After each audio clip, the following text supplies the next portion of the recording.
Cuando un chico de tan solo 13 años confiesa haber matado a su propia madre, el sistema de justicia se topa con una de sus pruebas más complicadas. Y es que el caso de Derek Rosa no es solo la crónica de un crimen terrible, es también un reflejo que nos pone a todos a pensar.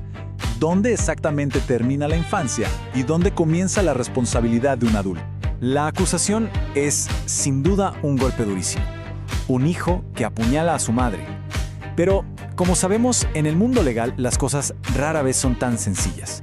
Detrás de este titular que nos hiela la sangre, se está librando una batalla legal muy silenciosa para desarmar cada palabra de esa confesión. Porque, a ver, aunque Derek Rosa confesó todo frente a una cámara, sus abogados están construyendo una red de dudas.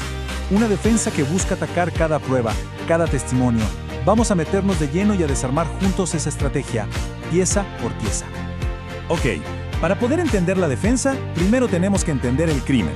Así que veamos los hechos, así, fríos y directos, que dieron inicio a una de las batallas legales más complejas que hemos visto en los últimos años. Todo arranca en octubre de 2023. Derek Rosa, con apenas 13 años, es arrestado por el asesinato de su madre. Y aquí viene una decisión que de verdad sacudió a todo el mundo. El estado de Florida decidió que este niño sería juzgado como un adulto. Esto significa que enfrenta las mismas consecuencias que podría enfrentar cualquier persona mayor de edad. Bien, ahora dejamos los hechos a un lado y nos metemos en el terreno de la estrategia. La defensa de Derek Rosa no se apoya en un único argumento, para nada. Es más bien un ataque coordinado, desde varios frentes, con el objetivo de derribar el caso de la Fiscalía. La defensa ha trazado un plan de 6 puntos. Su meta es desmantelar el caso de la Fiscalía pieza por pieza, desde las fotos que el jurado podría llegar a ver hasta la validez de la misma confesión de Derek. Cada uno de estos puntos es una posible grieta en la historia que cuenta la acusación. La confesión. Ese es el corazón del caso de la Fiscalía. Y la defensa va directo a ese punto. Su argumento es simple pero muy poderoso. ¿Acaso un chico de 13 años, con un cerebro que todavía se está formando, puede de verdad entender lo que significa renunciar a su derecho a guardar silencio? Si logran sembrar esa duda en el jurado, todo el caso de la acusación podría derrumbarse como un castillo de naipes. Y aquí es donde la defensa juega su carta más arriesgada, la más polémica. Ojo, no están intentando probar que el padrastro es culpable, no. Solo necesitan plantar una pequeña semilla de duda en la mente del jurado. Una simple pregunta. ¿Y si hay otra versión de la historia que no nos han contado? En un juicio penal, esa duda, la famosa duda razonable, es todo lo que se necesita para que un veredicto de culpable se convierta en no culpable. Ahora que ya vimos el tablero de ajedrez legal, vamos a analizar la pieza más importante y sin duda la más compleja de todas, la mente de Derek Rosa. Lo que la defensa nos pide es que miremos más allá del crimen y veamos al niño.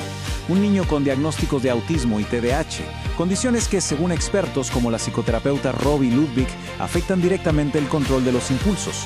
No están buscando una excusa, sino más bien una explicación, la de una mente que simplemente no funciona como la de un adulto. Pero claro, existe la otra cara de la moneda, una perspectiva opuesta y bastante escalofriante. La criminóloga Casey Jordan plantea la posibilidad de que Derek pertenezca a un grupo muy pequeño, pero extremadamente peligroso, de psicópatas juveniles. Y desde este punto de vista, juzgarlo como adulto no sería una crueldad, sino una medida de protección para el resto de la sociedad. Y esto nos muestra perfectamente el dilema central de este caso. A ver, ¿estamos frente a un niño enfermo que necesita ayuda, que necesita rehabilitación? ¿O estamos frente a un depredador en desarrollo, del que la sociedad debe protegerse a toda costa? La respuesta a esa pregunta básicamente define todo. Este caso no ocurre en el aire. Nos obliga a levantar la mirada del expediente y ver qué dicen la ciencia y la ley. ¿Qué sabemos sobre la mente de un adolescente y su capacidad para cometer un crimen de esta magnitud? La ciencia en esto es muy clara. El cerebro de un adolescente es una obra en construcción. Imaginen una ciudad con rascacielos a medio terminar, con avenidas sin pavimentar. Bueno, algo así es el cerebro de un joven, sobre todo en la zona que se encarga de tomar decisiones y de ponerle un freno a los impulsos. A esta capacidad se le conoce como función ejecutiva. Pensemos en ella como el director general del cerebro. Es la parte que piensa en las consecuencias, que dice, espera, no hagas eso, y en un adolescente ese director general todavía está aprendiendo cómo hacer su trabajo. La Corte Suprema de Estados Unidos ha escuchado a los científicos y por eso ha prohibido las sentencias más extremas para menores. Pero claro, una cosa es una regla general y otra muy distinta es un caso individual.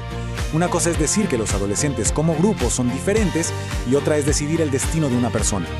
Justo en ese espacio, entre la ciencia general y la sentencia particular, es donde se juega el futuro de Derek Rosa. Y todo esto nos trae a la pregunta fundamental, la pregunta del millón que este caso le plantea a todo el sistema de justicia. Los dos caminos que tiene Derek Rosa por delante son como la noche y el día. El sistema juvenil se centraría en rehabilitarlo, con la esperanza de que un día pueda volver a la sociedad. En cambio, el sistema de adultos se enfoca en el castigo, con la posibilidad muy real de que pase el resto de su vida en una prisión. Al final, el caso de Derek Rosa nos devuelve la pregunta más difícil de todas. Ya no se trata solo de si es culpable o inocente. Se trata de definir qué significa justicia cuando el acusado es un niño con las manos manchadas de sangre de adulto. Y esa es una pregunta para la que quizá nadie tiene una respuesta fácil. Cuando un niño mata, la justicia enfrenta una pregunta casi imposible. ¿Es un monstruo o una víctima? El caso de Derek Rosa pone este terrible dilema justo en el centro de la conversación. Y aquí está la gran pregunta. ¿Necesita ayuda o es un peligro que debe ser juzgado como adulto? Una postura dice que hay que considerar su edad y diagnósticos. Su control de impulsos podría estar afectado. Pero la otra visión es alarmante. ¿Y si es un psicópata? ¿De esos que no tienen cura? Entonces el conflicto es ese. ¿Priorizamos la rehabilitación o la contención de un posible depredador? Para entenderlo mejor, vayamos a la ciencia.